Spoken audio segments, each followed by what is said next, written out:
कुर्वते ध्वनिपूर्ण कुर्वन्ति के पादवे के पद्मी निहता ब्रदन्ति गगने कुत्रार्जमा शोभते कासारस्त कोया चिकास्तिरणी प्राप्नोति किं तर्कतुम जा प्रश्नोत्तर मध्यवर्ण घटिता सा देवता पाद।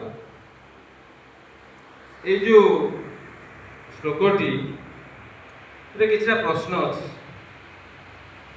ये प्रश्नर उत्तर को यदि मिसेइबा प्रश्न उत्तर मझी अक्षर यदि मिसेइबा ता उत्तर दक्षिण काली तो से दक्षिण काली माँ को प्रार्थना करुच्ची समस्त मंगल कर।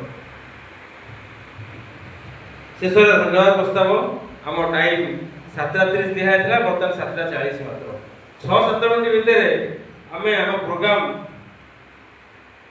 भल से कंप्लीट कर। धन्यवाद देवी आमर मंचासन अतिथि मान जो माने कि ठीक समय आसिकी समय देकी आम ए प्रथम प्रोग्राम मंच योग जिलार जो 12 आंतर्जातिक योग दिवस को सक्सेसफुल कर। सुरेश सर तार सदाबले अवदान आम योग जिला अलग प्रकार रही सी जहाँ व्यस्त बहुल समय भितर आसिकी आमर ए प्रोग्राम को सफलमंत कर। धन्यवाद देवी सबु क्षेत्र अधिकारी क्षेत्र प्रधान आम विद्याधर पाड़ी सर जे कि गोड़ टिके असुविधा थाई से आंकरिंग प्रथम कर। धन्यवाद देवी राधा कुमारी जे कि गोड़ असुस्थ होगी सी आसिक प्रथम से काम कर। शकुंतला मैडम आगे बस समस्ते देह ठीक अच्छे आसिकी प्रोग्राम ठीक सब ठीक कर। धन्यवाद सबू जो मतलब नुआ चौधरी बाबू आसिले सबू साधक साधिका जो मैंने कि आज आम सब आसन प्राणायाम सब कले बहुत कम दिन भितर प्रिपेयर होते सुंदर समस्त कर। धन्यवाद समस्त आम ये आग को जारी रखा।